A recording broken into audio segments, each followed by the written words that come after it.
So students, നമ്മൾ ഈ വീഡിയോയിൽ ഡിസ്കസ് ചെയ്യാൻ പോകുന്നത് ക്രിട്ടിക്കൽ റീസണിംഗ് ആണ്. ഓക്കെ, ക്രിട്ടിക്കൽ റീസണിംഗ് എന്നുള്ള ഒരു ഏരിയ നിങ്ങളുടെ കാൻഡിഡേറ്റ്സിന്റെ ക്രിട്ടിക്കൽ തിങ്കിങ് ടെസ്റ്റ് ചെയ്യാൻ വേണ്ടിയിട്ടാണ്. ഓക്കെ, ക്രിട്ടിക്കൽ തിങ്കിങ് എന്ന് പറഞ്ഞാൽ ഇപ്പോൾ ലോജിക്കൽ തിങ്കിങ് ആയിട്ട് ചെറിയൊരു വ്യത്യാസമുണ്ട്. ഓക്കെ, ഇപ്പോൾ ഫോർ എക്സാമ്പിൾ നമ്മളിപ്പോ ഒരു രാജ്യത്ത് ഒരു ഡിക്റ്റേറ്റർ ഉണ്ട്, ഓക്കെ, സർവാധിപതി ഉണ്ടെന്ന് വിചാരിക്കുക. അപ്പോ ആ സർവാധിപതി അവിടുത്തെ ജനങ്ങൾക്കെതിരെ കുറെ ക്രൂരതകൾ ചെയ്യണം. അപ്പൊ ഒരു ലോജിക്കൽ തിങ്കർ എന്ത് ചെയ്യും? ആ സർവാധിപതി അവിടുന്ന് നീക്കം ചെയ്യണം. എന്തുകൊണ്ട്? അവിടുത്തെ ജനങ്ങളെ രക്ഷിക്കാൻ വേണ്ടി. ഓക്കെ, പക്ഷെ ഒരു ക്രിട്ടിക്കൽ തിങ്കർ എന്ന് പറഞ്ഞു കഴിഞ്ഞാൽ അങ്ങനെ മാത്രം ചിന്തിച്ചാൽ പോരാ, അതിന് ഉപരി വേറെ രീതിയിൽ നമ്മൾ ചിന്തിക്കണം. കാരണം ഈ സർവാധിപതിയെ, ഈ ഡിക്റ്റേറ്ററിനെ നീക്കം ചെയ്യുമ്പോൾ അതിനു വേണ്ടി നമ്മളൊരു യുദ്ധം ചെയ്യേണ്ടി വരും, ഒരു വാറ് വേണ്ടി വരും. ഓക്കെ, അപ്പൊ ആ വാറില് കുറെ അധികം ആൾക്കാരുടെ ജീവൻ നഷ്ടപ്പെടാൻ സാധ്യതയുണ്ട്. ഓക്കെ, അപ്പൊ അതും കൂടി നമ്മൾ കണക്കാക്കണം. ഓക്കെ, പിന്നെ ഇപ്പൊ ഈ സർവാധിപതിയെ നമ്മൾ നീക്കം ചെയ്ത് കഴിഞ്ഞാൽ അത് കഴിഞ്ഞാൽ വേറൊരു സർക്കാരിനെ അവിടെ രൂപീകരിക്കണം. ഓക്കെ, ആ സർക്കാരിനെ എത്ര പ്രാക്ടിക്കലായിട്ട് നമുക്ക് പ്രായോഗികമായിട്ട് രൂപീകരിക്കാൻ പറ്റുമോ? ഇങ്ങനത്തെ പല പല കാര്യങ്ങളും നമ്മളൊരു ക്രിട്ടിക്കൽ തിങ്കർ ചിന്തിക്കണം. ഓക്കെ, സോ ആ ക്രിട്ടിക്കൽ തിങ്കിങ് സ്കിൽസ് ടെസ്റ്റ് ചെയ്യാനാണ് ക്രിട്ടിക്കൽ റീസണിംഗ്. ഓക്കെ, ക്രിട്ടിക്കൽ റീസണിംഗിൽ മെയിൻ ആയിട്ട് വരുന്നത് statement assumption, statement argument, statement conclusion, course of action, cause and effect, assertion, reason. Okay, ഇങ്ങനത്തെ ടോപ്പിക്സ് ആണ് വരുന്നത്. ഇതിൽ സ്റ്റേറ്റ്മെന്റ് അസംഷൻ എന്ന് പറഞ്ഞു കഴിഞ്ഞാൽ നിങ്ങൾക്ക് സ്റ്റേറ്റ്മെന്റ് തരും. ആ സ്റ്റേറ്റ്മെന്റിന്റെ താഴെ 1, 2, 3 അസംഷൻസ് വരും. ഓക്കെ, സോ ഈ സ്റ്റേറ്റ്മെന്റിൽ ഒരു വ്യക്തി ഒരു ആക്ഷൻ ചെയ്യായിരിക്കും. സോ ഈ ആക്ഷൻ ചെയ്യുമ്പോൾ ഈ വ്യക്തിക്ക് ഉണ്ടാവുന്ന അസംഷൻസ് എന്താണെന്ന് നിങ്ങൾ കണ്ടുപിടിക്കും. ഓക്കെ, അതാണ് സ്റ്റേറ്റ്മെന്റ് അസംഷൻ. സ്റ്റേറ്റ്മെന്റ് ആർഗ്യുമെന്റ് എന്ന് പറഞ്ഞു കഴിഞ്ഞാൽ ബേസിക്കലി നമ്മൾ ചെറുപ്പത്തില് ഡിബേറ്റ് ഷോസിലൊക്കെ പങ്കെടുത്തിട്ടുണ്ടാവും. ഈ ഡിബേറ്റില് എങ്ങനെയാ രണ്ട് അല്ലെങ്കിൽ മൂന്ന് ടീമുകൾ അവരുടെ ആർഗ്യുമെന്റ്സ് പുട്ട് ഫോർവേഡ് ചെയ്യും. ഈ ആർഗ്യുമെന്റ്സിൽ ഏതാണ് സ്ട്രോങ്, ഏതാണ് വീക്ക് എന്ന് ഒരു ജഡ്ജ് തീരുമാനിക്കും. ഓക്കെ, നമ്മളാണ് അതിൽ ജഡ്ജ്. നമ്മൾ തീരുമാനിക്കണം ഏത് ആർഗ്യുമെന്റ് ആണ് സ്ട്രോങ്, ഏത് ആർഗ്യുമെന്റ് ആണ് വീക്ക്. ഓക്കെ, പിന്നുള്ളത് സ്റ്റേറ്റ്മെന്റ് കൺക്ലൂഷൻ ആണ്. സ്റ്റേറ്റ്മെന്റ് കൺക്ലൂഷൻ എന്ന് പറഞ്ഞു കഴിഞ്ഞാൽ നിങ്ങൾക്ക് ഒരു സ്റ്റേറ്റ്മെന്റ് വായിച്ചിട്ട് ആ സ്റ്റേറ്റ്മെന്റിന്റെ ഉദ്ദേശം എന്താണെന്നും ആ സ്റ്റേറ്റ്മെന്റ് അർത്ഥം എന്താണെന്നും അറിഞ്ഞിട്ട് അതൊന്ന് ഡയറക്റ്റ് ആയിട്ട് നമുക്ക് ഡെഡ്യൂസ് ചെയ്തെടുക്കാൻ പറ്റുന്ന കൺക്ലൂഷൻ. ഓക്കെ, കൺക്ലൂഷൻ ആണ് നിങ്ങൾ കറക്റ്റ് ആയിട്ട് നിങ്ങൾക്ക് മനസ്സിലാക്കണം. അതാണ് സ്റ്റേറ്റ്മെന്റ് കൺക്ലൂഷൻ. പിന്നെ കോഴ്സ് ഓഫ് ആക്ഷൻ എന്ന് പറഞ്ഞു കഴിഞ്ഞാൽ നിങ്ങൾക്കൊരു സ്റ്റേറ്റ്മെന്റിൽ ഒരു പ്രോബ്ലം തരും. ഒരു പ്രോബ്ലം എന്ന് പറഞ്ഞു കഴിഞ്ഞാൽ ആ പ്രോബ്ലം ഒരു ജനറൽ ആയിട്ടുള്ള ഒരു പ്രോബ്ലം ആയിരിക്കാം. നമ്മൾ എവരിഡേ ലൈഫിൽ നമ്മൾ ഫേസ് ചെയ്യുന്ന ഒരു പ്രോബ്ലം ആയിരിക്കാം. ആ പ്രോബ്ലത്തിനെ ഒന്നില്ലെങ്കിൽ സോൾവ് ചെയ്യണം, അല്ലെങ്കിൽ ആ പ്രോബ്ലത്തിനെ മിനിമൈസ് ചെയ്യണം. അതിനു വേണ്ടിയിട്ടുള്ള കോഴ്സ് ഓഫ് ആക്ഷൻ, അതിനു വേണ്ടിയിട്ടുള്ള നടപടികൾ. ഓക്കെ, അതിനുവേണ്ടി എന്ത് നടപടി നമ്മൾ സ്വീകരിക്കണം, അതാണ് കോഴ്സ് ഓഫ് ആക്ഷൻ. ഓക്കെ, അത് കഴിഞ്ഞിട്ട് പിന്നെ അസേർഷൻ റീസൺ. അസേർഷൻ എന്ന് പറഞ്ഞു കഴിഞ്ഞാൽ അവകാശവാദം. ഓക്കെ, അസേർഷൻ റീസണിൽ എങ്ങനെ വെച്ചാൽ 2 സ്റ്റേറ്റ്മെന്റ് തരും, ഒന്ന് അസേർഷൻ, ഒന്ന് റീസൺ. ഓക്കെ, എന്നിട്ട് നമ്മൾ അതിൽ ആ അസേർഷൻ ട്രൂ ആണോ നോക്കണം, ആ റീസണിൽ കൊടുത്തിരിക്കുന്ന സ്റ്റേറ്റ്മെന്റ് ട്രൂ ആണോ നോക്കണം. രണ്ടും ട്രൂ ആണെങ്കിൽ റീസൺ അസേർഷന്റെ കറക്റ്റ് എക്സ്പ്ലനേഷൻ ആണോ എന്ന് കൂടി നമ്മൾ ചെക്ക് ചെയ്യണം. അതാണ് അസേർഷൻ റീസൺ. പിന്നുള്ളത് കോസ് ആൻഡ് എഫക്ട്. ഇതേപോലെ തന്നെ 2 സ്റ്റേറ്റ്മെന്റ് തരും. അതില് ചിലപ്പോൾ രണ്ടും ഒരു ഇൻഡിപെൻഡന്റ് കോസുകളുടെ എഫക്ട് ആയിരിക്കാം, അല്ലെങ്കിൽ ചിലപ്പോ ആദ്യത്തെ സ്റ്റേറ്റ്മെന്റ് 1ന്റെ എഫക്ട് ആയിരിക്കാം സ്റ്റേറ്റ്മെന്റ് 2, അല്ലാന്നുണ്ടെങ്കിൽ സ്റ്റേറ്റ്മെന്റ് 2ന്റെ എഫക്ട് ആയിരിക്കും സ്റ്റേറ്റ്മെന്റ് 1. ഓക്കെ, അല്ലാന്നുണ്ടെങ്കിൽ സ്റ്റേറ്റ്മെന്റ് 1ഉം 2ഉം തമ്മിൽ യാതൊരു ബന്ധമില്ലാത്ത എഫക്റ്റുകളായിരിക്കും. ഓക്കെ, സോ ഇതാണ് നിങ്ങൾക്ക് ക്രിട്ടിക്കൽ റീസണിംഗിൽ മെയിൻ ആയിട്ട് കവർ ചെയ്യുന്ന ടോപ്പിക്സ്. ഓക്കെ, അപ്പൊ നമുക്ക് വീഡിയോയിലേക്ക് കടക്കാം. സോ ക്രിട്ടിക്കൽ റീസണിംഗിലെ ഫസ്റ്റ് ടോപ്പിക് നമുക്ക് നോക്കാം. ഫസ്റ്റ് ടോപ്പിക് നമുക്ക് അസംഷൻ, സ്റ്റേറ്റ്മെന്റ് ആൻഡ് അസംഷൻ ആണ്. ഓക്കെ, സ്റ്റേറ്റ്മെന്റ് ആൻഡ് അസംഷൻ ആണ്. സോ സ്റ്റേറ്റ്മെന്റ് ആൻഡ് അസംഷനിൽ നിങ്ങൾക്ക് എങ്ങനെയാണ് ചോദിക്കാന്നുണ്ടെങ്കിൽ നിങ്ങൾക്കൊരു സ്റ്റേറ്റ്മെന്റ് തരും.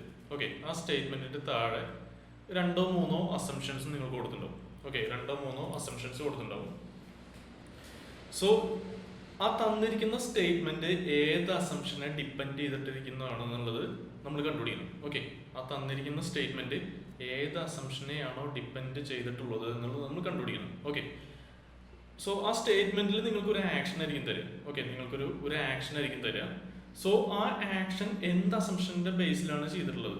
ഓക്കെ, അതായത് നമ്മൾ എന്ത് ചെയ്യുമ്പോഴും നമ്മൾ ഒരു അസംഷന്റെ ബേസിലാണ് നമ്മൾ ചെയ്യുന്നത്. ഓക്കെ, അതായത് ഇപ്പോൾ ഫോർ എക്സാമ്പിൾ നമ്മൾ വണ്ടി ഓടിക്കുകയാണ്. നമ്മൾ വണ്ടി ഓടിക്കുമ്പോൾ ഒരു ഹമ്പ് കണ്ടു. ആ ഹമ്പ് കാണുമ്പോൾ നമ്മൾ ബ്രേക്ക് ചവിട്ടും. ഓക്കെ, ആ ബ്രേക്ക് എത്രണ്ടും ഫോഴ്സിൽ നമ്മൾ പ്രസ് ചെയ്യണം എന്നുള്ളത് ഒരു അസംഷന്റെ ബേസിലാണ്. കാരണം ഹമ്പ് എത്തുമ്പോഴേക്കും വണ്ടി ആവശ്യത്തിന് സ്ലോ ഡൗൺ ആവും എന്നുള്ളൊരു അസംഷനിലാണ് നമ്മൾ ആ ബ്രേക്ക് പ്രസ് ചെയ്യുന്നത്. ഓക്കെ, സോ ആ ആക്ഷന് മുന്നേ ആണ് നമ്മളുടെ മൈൻഡിൽ അസംഷൻ വരുന്നത്, അല്ല, ആ ആക്ഷന് മുമ്പാണ് നമ്മളുടെ മൈൻഡിൽ അസംഷൻ വരുന്നത്. ഓക്കെ, സോ ഈ ഒരു കാര്യം നിങ്ങളുടെ മനസ്സിലുണ്ടാവണം. അതായത് സ്റ്റേറ്റ്മെന്റ് അസംഷൻ എന്ന് പറഞ്ഞു കഴിഞ്ഞാൽ എപ്പോഴും സ്റ്റേറ്റ്മെന്റിന് മുമ്പാണ് അസംഷൻ ഉണ്ടാവുക. ഓക്കെ, സ്റ്റേറ്റ്മെന്റിന് മുമ്പാണ് അസംഷൻ. ആ അസംഷൻ എന്താണെന്നുള്ളതാണ് നമ്മൾ കണ്ടുപിടിക്കേണ്ടത്. ഓക്കെ, നമ്മൾ ക്വസ്റ്റ്യൻസിലേക്ക് അടക്കാം. ക്വസ്റ്റ്യൻസ് ചെയ്യുമ്പോൾ നിങ്ങൾക്ക് ക്ലിയർ ആവും. ഓക്കെ, സോ ഈ ക്വസ്റ്റ്യൻ നോക്കാം.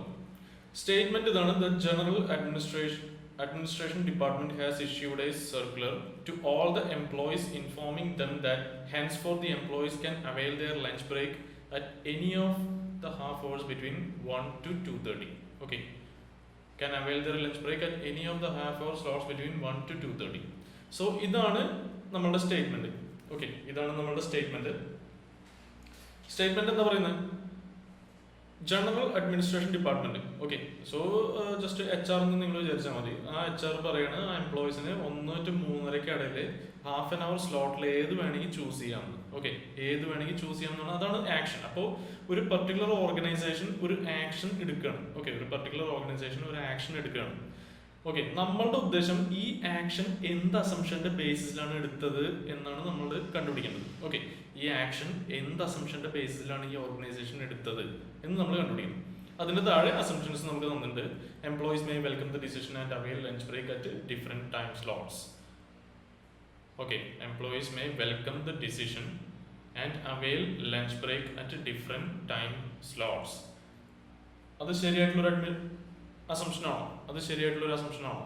ഓക്കെ, സോ ഞാൻ പറഞ്ഞു എന്ത് ആക്ഷൻ ആണോ എടുക്കുന്നത് അത് എന്ത് അസംഷന്റെ ബേസിസിലാണ് എടുത്തതെന്നുള്ളതാണ് ചോദിക്കുന്നത്. ഓക്കെ, സോ ആദ്യത്തെ അസംഷൻ നമ്മൾ വായിച്ചു നോക്കുകയാണ്. Employees may welcome the decision and avail lunch break at different time slots എന്നാണ്. അത് ഓബ്വിയസ്ലി അത് ശരിയാണ് അല്ലെ? സ്വാഭാവികമായിട്ടും ആ ഒരു അസംഷൻ ശരിയാണ്. ഓക്കെ, അതായത് എംപ്ലോയീസ് ഈ ഡിസിഷൻ എഗ്രി ചെയ്യും. അതായത് ഈ എംപ്ലോയീസ് ഈ ഡിസിഷനെ, അതായത് ഈ ഓർഗനൈസേഷൻ ഈ ഡിസിഷൻ എടുത്തത് എംപ്ലോയീസ് സമ്മതിക്കും അല്ലെങ്കിൽ അപ്രൂവ് ചെയ്യും എന്നുള്ളൊരു അസംഷനിലാണല്ലോ ഈ ഡിസിഷൻ എടുത്തത്.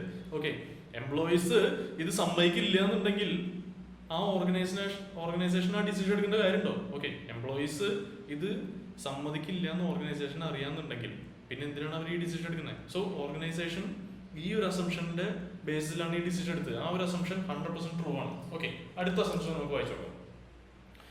There may not be any break in the work of organization as the employees have their lunch break at different time slots. അതും ശരിയല്ലേ? ഓക്കെ, അതും ഒരു ഓബ്വിയസ് അസംഷൻ ആണ്. അല്ലാന്നുണ്ടെങ്കിൽ പിന്നെന്തിനാണ് ഇവരിങ്ങനെ ഈ ഹാഫ് അവർ ടൈം സ്ലോട്ട് ഇടുന്നത്? ഈ ഹാഫ് അവർ ടൈം സ്ലോട്ട് ഇടുന്നത് നമുക്ക് ജസ്റ്റ് ഒന്ന് ആലോചിച്ചാൽ, ബേസിക് കോമൺ സെൻസ് വെച്ച് ആലോചിച്ചാൽ അറിയാം. പല എംപ്ലോയീസ് പല സ്ലോട്ട് എടുക്കുകയാണെന്നുണ്ടെങ്കിൽ ആ ഓർഗനൈസേഷൻ എപ്പോഴും റണ്ണിങ് ആയിരിക്കും, സ്മൂത്ത് റണ്ണിങ് ആയിരിക്കും അല്ലെ? ആ ഓർഗനൈസേഷൻ ഒരിക്കലും സ്റ്റോപ്പ് ചെയ്യേണ്ട ആവശ്യമില്ല, അതിന്റെ വർക്കിംഗ് ഒരിക്കലും സ്റ്റോപ്പ് ചെയ്യേണ്ട ആവശ്യമില്ല. ഓക്കെ, സോ നമുക്ക് തന്നിരിക്കുന്ന രണ്ട് അസംഷനും ശരിയാണ്. ഓക്കെ, സോ നമ്മൾ ചിന്തിക്കേണ്ടത് എന്താണെന്നുണ്ടെങ്കിൽ നമ്മൾ ആരാണോ ഡിസിഷൻ എടുക്കുന്നത്, ഈ കേസിൽ നമ്മുടെ ജനറൽ അഡ്മിനിസ്ട്രേഷൻ ഡിപ്പാർട്ട്മെന്റിലാണ് ഡിസിഷൻ എടുക്കുന്നത്. സോ ആരാണോ ഡിസിഷൻ എടുക്കുന്നത് അവരുടെ മനസ്സിൽ നമ്മൾ ഇറങ്ങിച്ചെല്ലണം. ഓക്കെ, അവരുടെ മനസ്സിലേക്ക് നമ്മൾ ഇറങ്ങിച്ചെല്ലണം.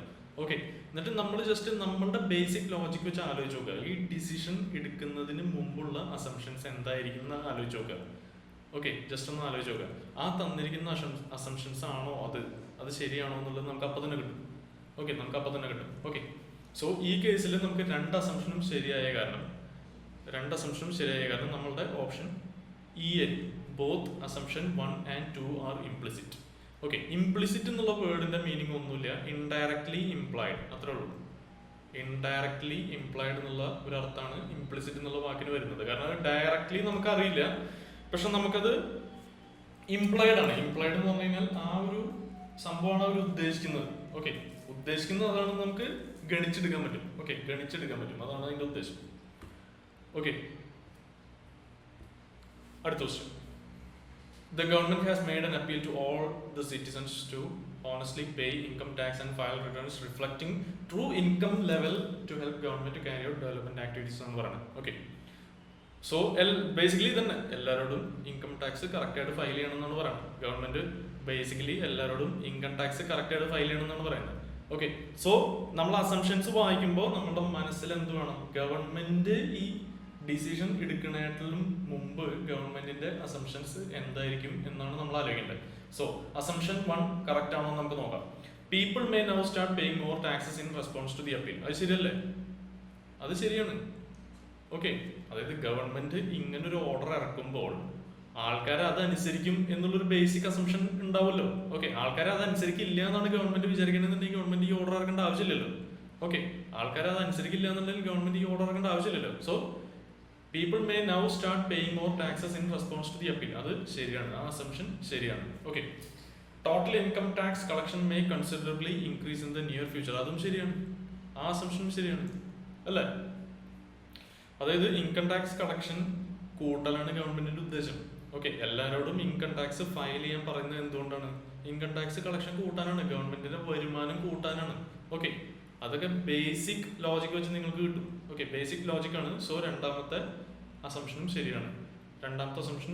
ടാക്സ് കളക്ഷൻ ഇൻക്രീസ് ചെയ്യില്ല എന്നുള്ളൊരു അസംഷൻ ആണെന്നുണ്ടെങ്കിൽ പിന്നെ എന്തിനാ ഗവൺമെന്റ് ഈ ഓർഡർ ഇറങ്ങേണ്ട ആവശ്യമില്ലല്ലോ. ഓക്കെ, ഓർഡർ ഇറങ്ങേണ്ട ആവശ്യമില്ല. സോ രണ്ട് അസംഷനും ശരിയാണ്. അപ്പൊ നിങ്ങളൊന്ന് ആലോചിച്ചു, only those assumptions are true upon which the given statement is valid. Okay, അല്ലെങ്കിൽ dependent. Okay, only those assumptions are true upon which the given statement is dependent. Okay, given statement is dependent. Okay, അപ്പോൾ നിങ്ങൾ ആലോചിക്കേണ്ട ഒരു കാര്യം എന്താ വെച്ചാൽ, ഈ assumption എന്ന് പറഞ്ഞു കഴിഞ്ഞാൽ ഗവൺമെന്റ് ഈ ആക്ഷൻ എടുക്കുന്നതിന് മുന്നോടിയായിട്ട് ഗവൺമെന്റിന്റെ മനസ്സിൽ കൂടെ ഉണ്ടാവുന്ന തോട്ട്സ് ആണ് പറയുന്നത്. ഓക്കെ, ഉണ്ടാവുന്ന തോട്ട്സ് ആണ് പറയുന്നത്. അടുത്ത ക്വസ്റ്റ്യൻ സ്റ്റേറ്റ്മെന്റ് ഇതാണ്: the government has decided to appoint 4000 primary school teachers during the next financial year എന്നാണ് പറയുന്നത്. ഓക്കെ, 4000 പ്രൈമറി സ്കൂൾ ടീച്ചേഴ്സിന് നെക്സ്റ്റ് ഫൈനാൻഷ്യൽ ഇയറിൽ ഗവൺമെന്റ് അപ്പോയിന്റ് ചെയ്യാൻ ഡിസൈഡ് ചെയ്തിരിക്കുകയാണ്. ഓക്കെ, അങ്ങനെ ഒരു ആക്ഷൻ എടുക്കാൻ തീരുമാനിച്ചിരിക്കുകയാണ്. ഓക്കെ, അത് എന്ത് അസംഷന്റെ ബേസിലാണ് ഇങ്ങനെ തീരുമാനം വന്നത് നമുക്ക് നോക്കണം. Assumption number 1, there are enough schools in state to accommodate 4000 additional primary school teachers. അത് ഓബ്വിയസ്ലി ശരിയായിരിക്കും അല്ലേ? അത് ഓബ്വിയസ്ലി ശരിയായിരിക്കും. കാരണം ഈ 4000 പ്രൈമറി സ്കൂൾ ടീച്ചേഴ്സിനെ അപ്പോയിന്റ് ചെയ്യാൻ വേണ്ടത്ര സ്കൂളുകളില്ല, വേണ്ടത്ര വേക്കൻസി ഇല്ല എന്നുണ്ടെങ്കിൽ ഗവൺമെന്റ് ഒരിക്കലും ഇങ്ങനെ ഒരു തീരുമാനം എടുക്കില്ലല്ലോ. ഓക്കെ, ഇവർക്ക് വേണ്ട വേക്കൻസി ഇല്ല എന്നുണ്ടെങ്കിൽ, ഇവരെ അക്കോമഡേറ്റ് ചെയ്യാൻ വേണ്ട സ്ഥലം ഇല്ല എന്നുണ്ടെങ്കിൽ ഗവൺമെന്റ് ഇങ്ങനെ ഒരു തീരുമാനം എടുക്കില്ല. സോ അസംഷൻ 1 ശരിയാണ്. ഓക്കെ, അസംഷൻ 1 ശരിയാണ്. The eligible candidates may not be interested to apply as the government may not finally appoint such a large number of primary school teachers. Okay, ഒന്നുകൂടി വായിക്കാം. The eligible candidates may not be interested to apply as the government may not finally appoint such a large number of primary school teachers. Okay, so ഇവർ പറയുന്നത് എന്താ വെച്ചാൽ, രണ്ടാമത്തെ അസംഷനിൽ പറയുന്നത് ഈ eligible candidates കുറെ പേരൊന്നും അപ്ലൈ ചെയ്യില്ല. കാരണം ഗവൺമെന്റ് അവസാനം ഇത്രയും അധികം ആൾക്കാരൊന്നും അപ്പോയിന്റ് 4000 പേരൊക്കെ അപ്പോയിന്റ് ചെയ്യുന്നത് വെറുതെയാണ് ഗവൺമെന്റ് പറയണത്. ഇത്രയധികം ആൾക്കാരൊന്നും എന്തായാലും അപ്ലൈ ചെയ്യില്ല, ഈ എക്സാമിന് അപ്ലൈ ചെയ്യില്ല എന്നാണ് പറയുന്നത്. ഓക്കെ, സോ അത് നമുക്ക് ഉറപ്പിച്ച് പറയാൻ പറ്റില്ല. ചിലപ്പോൾ അത് ശരിയായിരിക്കാം. ഓക്കെ, ചിലപ്പോൾ അത് ശരിയായിരിക്കാം. അതായത് കുറെ പേര് ചിലപ്പോൾ അപ്ലൈ ചെയ്യില്ല. ഓക്കെ, എന്തുകൊണ്ട്? ഗവൺമെന്റ് 4000 പേര് അക്കോമഡേറ്റ് അല്ലെങ്കിൽ ജോബ് കൊടുക്കുന്നു പറഞ്ഞാലും ചിലപ്പോൾ അത്രയും പേർക്ക് ജോബ് കൊടുക്കില്ലേ. ഓക്കെ, അത് വിചാരിച്ചിട്ട് ചിലർ അപ്ലൈ ചെയ്യാണ്ടിരിക്കാം. പക്ഷെ അത് നമുക്ക് ഉറപ്പിച്ച് പറയാൻ പറ്റില്ല. അതെന്ന് പറഞ്ഞാല് ഗവൺമെന്റിന്റെ മനസ്സിലൂടെ പോകുന്ന ഒരു അസംഷനാണ് ഇതെന്ന് നമുക്ക് ഉറപ്പിച്ച് പറയാൻ പറ്റില്ല. കാരണം ചിലപ്പോൾ അങ്ങനെ ആവാണ്ടിരിക്കാം. ഓക്കെ, പക്ഷെ നമുക്ക് ഉറപ്പിച്ച് പറയാൻ പറ്റുന്ന ഒരു അസംഷൻ എന്ന് പറഞ്ഞു കഴിഞ്ഞാൽ ഈ അസംഷൻ 1 മാത്രമാണ്. Okay, so only 1 is implicit. Okay, ഞാൻ ഒരു സെന്റൻസ് പറഞ്ഞു, only those assumptions are true upon which the given statement is dependent. Okay, ഇതിൽ ഈ രണ്ടാമത്തെ അസംഷന്റെ ബേസിസിലാണോ, അതായത് ഡിപ്പെൻഡന്റ് ആണോ ഈ സ്റ്റേറ്റ്മെന്റ്? അല്ല. Okay, so only assumption 1 is implicit. നാലാമത്തെ question: driver of huge truck pulled the emergency brakes to avoid hitting the auto rickshaw which suddenly came in front of the truck. Okay, അതായത് ഒരു truck driver break ചവിട്ടാണ്. എന്തുകൊണ്ട്? ഒരു ഓട്ടോറിക്ഷയെ പെട്ടെന്ന് മുന്നിൽ കണ്ടപ്പോൾ break ചവിട്ടി. അതാണ് നമ്മുടെ സ്റ്റേറ്റ്മെന്റ്. ഓക്കെ, അപ്പോൾ ഡ്രൈവർ എടുത്ത ഒരു ആക്ഷനാണ് സ്റ്റേറ്റ്മെന്റിൽ പറയുന്നത്. അസംഷൻസ് വായിച്ചു നോക്കാം. The auto rickshaw driver may be able to steer his vehicle away from the oncoming truck. അത് ശരിയാണോ?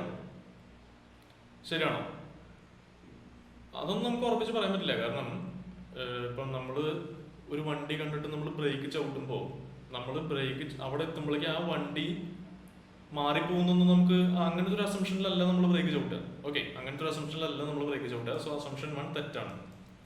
Truck driver may be able to stop the truck before hits the autorickshaw. Okay, അത് ശരിയാണ്. അതായത് ട്രക്ക് ഡ്രൈവർ ബ്രേക്ക് ചവിട്ടുമ്പോൾ ഓട്ടോറിക്ഷയെ ഇടിക്കുന്നതിന് മുന്നേ വണ്ടി നിർത്താൻ പറ്റും എന്നുള്ള ഒരു ഉദ്ദേശത്തോടു കൂടിയാണ് ട്രക്ക് ഡ്രൈവർ ബ്രേക്ക് ചവിട്ടുന്നത്. അല്ലേ? സോ ആ അസംഷൻ 2 ശരിയാണ്. ഓക്കെ, അഞ്ചാമത്തെ ക്വസ്റ്റ്യൻ: ദ ഡോക്ടർ വാർned the patient against any further consumption of alcohol if he desired to get cured from the ailment and live a longer life. Okay, അതായത് doctor പറയാണ് പേഷ്യൻറ്റിൻ്റെ അടുത്ത് alcohol, അതായത് basically മദ്യം കുടിക്കരുത്,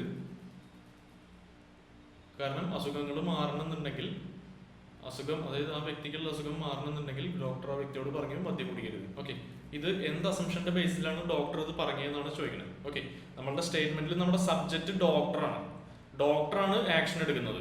so doctor എന്ത് അസംഷന്റെ ബേസിസിലാണ് ഈ action എടുത്തത്, എന്ത് അസംഷന്റെ ബേസിസിലാണ് ഡോക്ടർ ഈ വ്യക്തിയോട് ഇത് പറയുന്നത് എന്നാണ് നമുക്ക് കണ്ടുപിടിക്കേണ്ടത്. ഓക്കെ, അങ്ങനെയാണ് നമുക്ക് കണ്ടുപിടിക്കുന്നത്. അസംഷൻ എന്ന് പറഞ്ഞാൽ എന്താ? ധാരണ. ഓക്കെ, ധാരണ എന്ന് പറഞ്ഞാലാണ് assumption. Assumption 1, the patient may follow doctor's advice and stop consuming alcohol. അത് ശരിയാണ്, അസംഷൻ ശരിയാണ്. ഓക്കെ, അതായത് ഇപ്പോൾ പേഷ്യന്റ് ഡോക്ടർ പറയുന്നത് കേൾക്കും എന്നുള്ളൊരു ബേസിക് അസംഷനിലാണല്ലോ ഡോക്ടർ പറയുക. അതായത് പേഷ്യന്റ്, ഇപ്പോൾ നമ്മളിപ്പോൾ ഡോക്ടറാണ്, നമ്മൾ ഒരു പേഷ്യന്റിനോട് ഒരു കാര്യം പറയുമ്പോൾ ആ പേഷ്യന്റ് നമ്മൾ പറയുന്നത് ഒന്നും കേൾക്കില്ല എന്നുണ്ടെങ്കിൽ നമ്മൾ എന്തിനാ പറയേണ്ട ആവശ്യമില്ലല്ലോ. ഓക്കെ, സോ പേഷ്യന്റ് അത് കേൾക്കും എന്നുള്ളൊരു ബേസിക് അസംഷൻ അതിലുണ്ട്. സോ ഫസ്റ്റ് അസംഷൻ ശരിയാണ്. രണ്ടാമത്തെ assumption, doctor may be able to cure the patient from the ailment if the patient stops consuming alcohol. അതും ശരിയാണ്. ഓക്കെ, അതായത് ഡോക്ടറിന് ഈ പേഷ്യന്റ് ആൽക്കഹോൾ കൺസംഷൻ നിർത്തിയാൽ ആ പേഷ്യന്റിനുള്ള അസുഖം ക്യൂർ ചെയ്യാൻ പറ്റും എന്നാണ് ഡോക്ടറിന്റെ ഒരു അസംഷൻ. ആ അസംഷൻ ഇല്ല എന്നുണ്ടെങ്കിലും ഡോക്ടർ ഇത് പറയേണ്ട ആവശ്യമില്ല. ഓക്കെ, ആ അസംഷനും ഒരു ബേസിക് അസംഷനാണ്, ആ അസംഷനും ശരിയാണ്. അടുത്ത question, the chairman of the company urged all the employees to refrain from making long personal calls during working hours in order to boost productivity. Okay, so chairman, ഒരു കമ്പനിയുടെ ചെയർമാൻ പറയാണ് എംപ്ലോയീസിന്റെ അടുത്ത്, അതായത് ലോങ് ഫോൺ കോൾസ്, അതായത് കുറേ നേരം phone വിളിച്ചുകൊണ്ടിരിക്കരുത് work ചെയ്യുന്നതിനിടയ്ക്ക്. Okay, കാരണം productivity boost ചെയ്യാൻ വേണ്ടിയിട്ട്. സോ ചെയർമാനാണ് നമ്മുടെ ഈ സ്റ്റേറ്റ്മെന്റിലെ ആക്ഷൻ എടുക്കുന്നത്. ചെയർമാൻ എന്താ അസംഷന്റെ ബേസിലാണ് ആക്ഷൻ എടുത്തതെന്ന് നോക്കാം. Assumption 1, majority of employees may respond positively to the chairman's appeal. അതായത് ബേസിക്കലി ഫസ്റ്റ് അസംഷൻ പറയുന്നത് എംപ്ലോയീസ് അതനുസരിക്കും. ഓക്കെ, എംപ്ലോയീസ് ചെയർമാൻ പറഞ്ഞത് അനുസരിക്കും എന്നാണ് ഫസ്റ്റ് അസംഷൻ പറയുന്നത്. അത് എന്തായാലും ശരിയായേ പറ്റൂ. ഓക്കെ, എന്തായാലും ശരിയായേ പറ്റൂ അല്ലെ. എംപ്ലോയീസ് ചെയർമാൻ പറയുന്നത് അനുസരിക്കും എന്നുള്ളൊരു ബേസിക് അസംഷന്റെ പുറത്താണല്ലോ ചെയർമാൻ ഈ ഓർഡർ ഇറക്കുന്നത്. ഓക്കെ, രണ്ടാമത്തെ, most of the employees may continue to make long personal calls during working hours. അത് തെറ്റാണ്. ഓക്കെ, അതായത് ബേസിക്കലി രണ്ടാമത്തെ അസംഷൻ പറയുന്നത് എംപ്ലോയീസ് ചെയർമാൻ പറയുന്നത് അനുസരിക്കില്ല എന്നാണ്. ഓക്കെ, അങ്ങനെ ഒരു അസംഷന്റെ പുറത്ത് ഒരിക്കലും ചെയർമാൻ ഇങ്ങനെ ഒരു ഡിസിഷൻ എടുക്കില്ലല്ലോ. ഓക്കെ, ചെയർമാൻ ഈ ഓർഡർ ഇറക്കുന്നത് എന്ത് അസംഷന്റെ ബേസിലാണ്? ആള് പറയുന്നത് എംപ്ലോയീസ് കേൾക്കും എന്നുള്ളൊരു ബേസിക് അസംഷന്റെ ബേസിലല്ലേ. ഓക്കെ, അപ്പൊ രണ്ടാമത്തെ അസംഷൻ തെറ്റാണ്. Only 1 is implicit.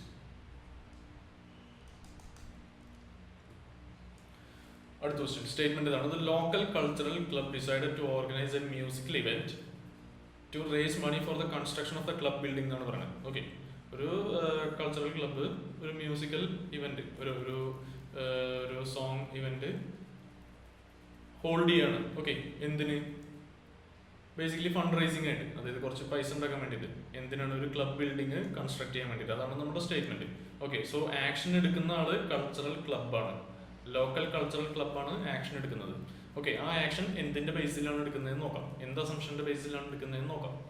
Assumption 1, local residents may not allow the club to organise a musical event in the locality. ആ ഒരു അസംഷൻ ഈ കൾച്ചറൽ ക്ലബിന് ഉണ്ടാവും. ഓക്കെ, ഇങ്ങനെ ഒരു മ്യൂസിക്കൽ ഇവന്റ് ഹോൾഡ് ചെയ്യാനായിട്ട് മുന്നേ ലോക്കൽ റെസിഡൻസ് അവിടെ നടത്താൻ സമ്മതിക്കില്ല എന്നുള്ളൊരു അസംഷനോട് കൂടിയിട്ടാണോ ഇങ്ങനെ ഒരു മ്യൂസിക്കൽ ഇവന്റ് നടത്താൻ ഇറങ്ങി പുറപ്പെടുക? അല്ലല്ലോ. ഓക്കെ, അങ്ങനെ ഒരു മ്യൂസിക്കൽ ഇവന്റ് നടത്താൻ ഇറങ്ങി പുറപ്പെടുമ്പോൾ നമ്മുടെ ബേസിക് അസംഷൻ എന്താ? ലോക്കൽ റെസിഡൻസ്, അതായത് അവിടുത്തെ നാട്ടുകാരെ സമ്മതിക്കുന്നല്ലേ. സമ്മതിക്കില്ല എന്നുണ്ടെങ്കിൽ നമ്മൾ പിന്നെ ഇറങ്ങി പുറപ്പെടില്ലല്ലോ ഇനി. ഓക്കെ, സോ ഫസ്റ്റ് അസംഷൻ ശരിയാണ്. The money allocated by organizing the musical event may be substantial enough for the club to start construction. അതും ശരിയാണ്, രണ്ടും ശരിയാണ്. ഓക്കെ, കാരണം ഇതിന്ന് കിട്ടുന്ന പൈസ ഈ ക്ലബിന് മറ്റേ ബിൽഡിംഗ് പണി സ്റ്റാർട്ട് ചെയ്യാൻ വേണ്ടിയിട്ടുള്ള പൈസ ഇതിന്ന് കിട്ടുന്നതാണ് ഒരു അസംഷനാണ് അല്ലെ. അതും ശരിയാണ്. ഓക്കെ, ഇതിന്നുള്ള പൈസ ബിൽഡിംഗ് പണി സ്റ്റാർട്ട് ചെയ്യാൻ തികയില്ല എന്നുണ്ടെങ്കിൽ പിന്നെ ഇങ്ങനെ ഒരു പരിപാടിക്ക് ഇറങ്ങില്ല അവര്. ഓക്കെ, ഇങ്ങനെ ഒരു പരിപാടിക്ക് ഇറങ്ങില്ല. സോ ബോത്ത് ആർ ഇംപ്ലിസിറ്റ്, രണ്ടും ശരിയാണ്. ഓക്കെ, അപ്പൊ നിങ്ങളുടെ മനസ്സിൽ വെക്കേണ്ട കാര്യം എന്താ വെച്ചാൽ, ഈ അസംഷൻ എന്ന് പറഞ്ഞു കഴിഞ്ഞാൽ സ്റ്റേറ്റ്മെന്റിന് മുമ്പ് നടക്കുന്ന കാര്യമാണ്. ഓക്കെ, അസംഷൻ എന്ന് പറഞ്ഞു കഴിഞ്ഞാൽ സ്റ്റേറ്റ്മെന്റിന് മുമ്പ് നടക്കുന്ന കാര്യമാണ്. ഓക്കെ, മുമ്പ് നടക്കുന്ന കാര്യമാണ്. അടുത്ത question, it's alarming to note that only 48 to 50% of voters in the state X. Okay, അതൊരാൾ പറയാണ്, government must make it mandatory to exercise their franchise in order to make democracy more meaningful. Okay, view of a voter എന്നാണ് പറയുന്നത്. So ഒരു voter ഒരു കാര്യം പറയാണ്. എന്താണ് പറഞ്ഞത്? 48 to 50% ആൾക്കാരാണ് ഒരു സ്റ്റേറ്റിൽ വോട്ട് ചെയ്യുന്നുള്ളൂ. ഓക്കെ, വോട്ട് ചെയ്യുന്നുള്ളൂ. സോ സർക്കാർ വോട്ട് ചെയ്യുന്നത് നിർബന്ധമാക്കണം, എന്നാലാണ് ബാക്കി എല്ലാവരും വോട്ട് ചെയ്യുള്ളൂ എന്നാണ് ഒരു വോട്ടർ പറയാണ്. ഓക്കെ, ഒരു വോട്ടറിന്റെ ഒരു അഭിപ്രായമാണ്. ഓക്കെ, സോ നമ്മളുടെ അവിടുത്തെ സബ്ജക്റ്റ് എന്ന് പറഞ്ഞു കഴിഞ്ഞാൽ വോട്ടറാണ്. ഈ വോട്ടറാണ് ആക്ഷൻ എടുക്കുന്നത്. വോട്ടർ ഈ ഒരു കാര്യം പറയാൻ തീരുമാനിച്ചു. ഓക്കെ, അതാണ് ആക്ഷൻ. അതെന്ത് അസംഷന്റെ ബേസിസിലാണ് ഈ കാര്യം പറഞ്ഞത്, ആ വോട്ടർ ഈ കാര്യം പറഞ്ഞത് എന്ന് നമുക്ക് നോക്കാം. Assumption 1, increase in participation of voters will ensure increase in the rationality of democratic setup എന്നാണ് പറയുന്നത്. Increase in the rationality of democratic setup. Okay, അത് ശരിയാണ്. നമ്മൾ ചെറുപ്പത്തിൽ തന്നെ പഠിച്ചിട്ടുണ്ട്, വോട്ടർ പാർട്ടിസിപ്പേഷൻ, ഒരു ഹെൽത്തി ഡെമോക്രസിയിൽ വോട്ടർ പാർട്ടിസിപ്പേഷൻ കൂടും. ഓക്കെ, വോട്ടർ പാർട്ടിസിപ്പേഷൻ കൂടും അല്ലേ? സോ ഫസ്റ്റ് അസംഷൻ ശരിയാണ്. Making it mandatory for all to exercise their franchise may increase the number of voters. അതും ശരിയാണ് അല്ല? നിർബന്ധമാക്കുമ്പോൾ വോട്ടേഴ്സിന്റെ എണ്ണം ഇൻക്രീസ് ചെയ്യും എന്നുള്ളൊരു അസംഷനിലും കൂടിയാണല്ലോ ഇയാൾ ഈ കാര്യം പറഞ്ഞത്. ഓക്കെ, മാൻഡറ്ററി ആക്കിയിട്ട് ഇൻക്രീസ് ചെയ്യില്ല എന്നുള്ള ഒരു അസംഷൻ ആണെന്നുണ്ടെങ്കിൽ ഈ കാര്യം ഇയാൾ പറയേണ്ട ആവശ്യമില്ലല്ലോ. Okay, so both statements are implicit. Both 1 and 2 are implicit.